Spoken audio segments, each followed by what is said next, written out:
हे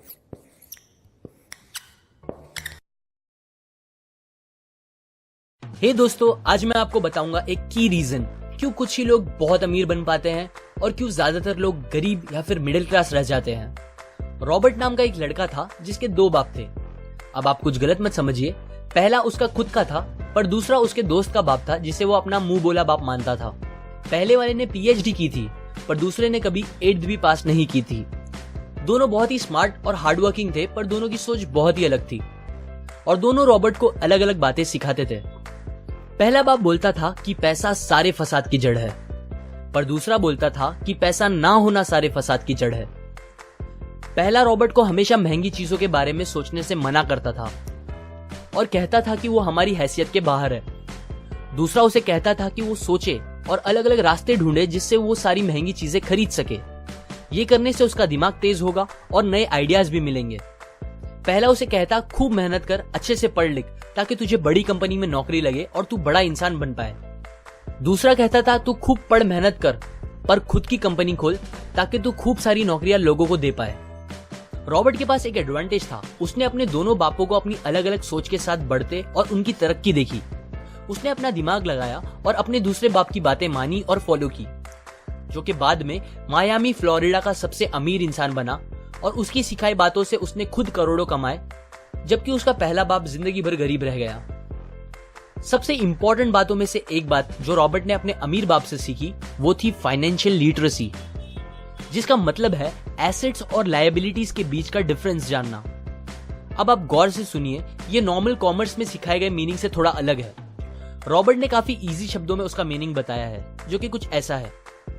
assets कोई भी वो चीज होती है जो आपको पैसे बना के दे या फिर आपके जेब में पैसे डाले, और लायबिलिटीज वो चीजें होती है जो आपके जेब से पैसे ले ले या आपके पैसे खत्म करे।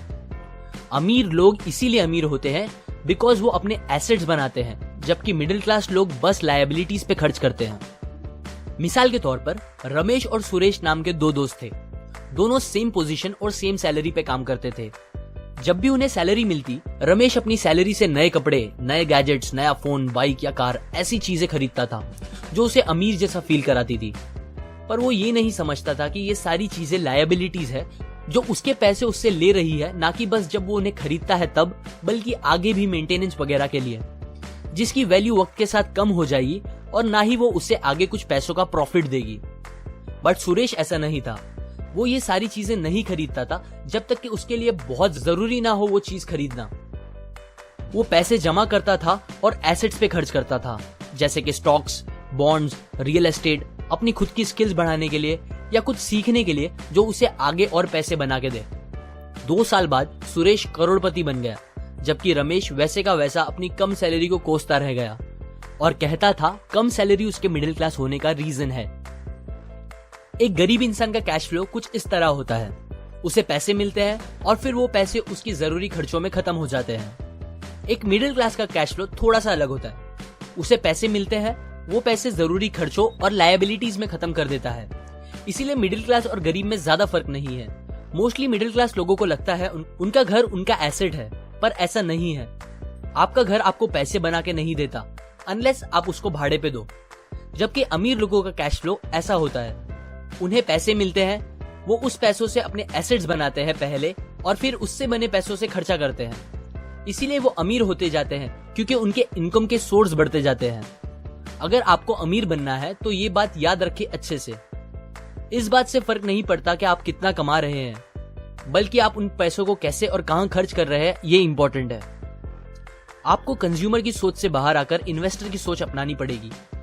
लोग कंप्लेन करते हैं उनकी खराब कंडीशन का रीजन उनकी कम सैलरी है और सैलरी बढ़ेगी तो वो आराम से रहेंगे, पर प्रॉब्लम ये है कि इनकम बढ़ने के बाद लोगों के खर्चे ज्यादा बढ़ जाते हैं, क्योंकि ज्यादा पैसे ज्यादा अच्छी चीजें खरीदने पे मजबूर करता है, जैसे कि एक बेहतर फोन, कार, घर, जो कि सब फिर से बस लायबिलिटीज है जो आपको कभी अमीर बनने नहीं देगी।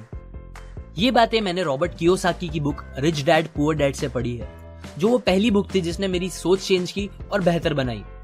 अगर आपको ये बातें अच्छी लगी तो लाइक करें, अपने व्यूज कमेंट करें और फाइनली सब्सक्राइब करें। मैं आपको ऐसी काम की बातें जो मैंने दुनिया के कुछ सबसे समझदार लोगों से सीखी है शेयर करूंगा, जो आपको सक्सेसफुल बनने में मदद करेगी। और आखिर में थैंक्स फॉर वॉचिंग।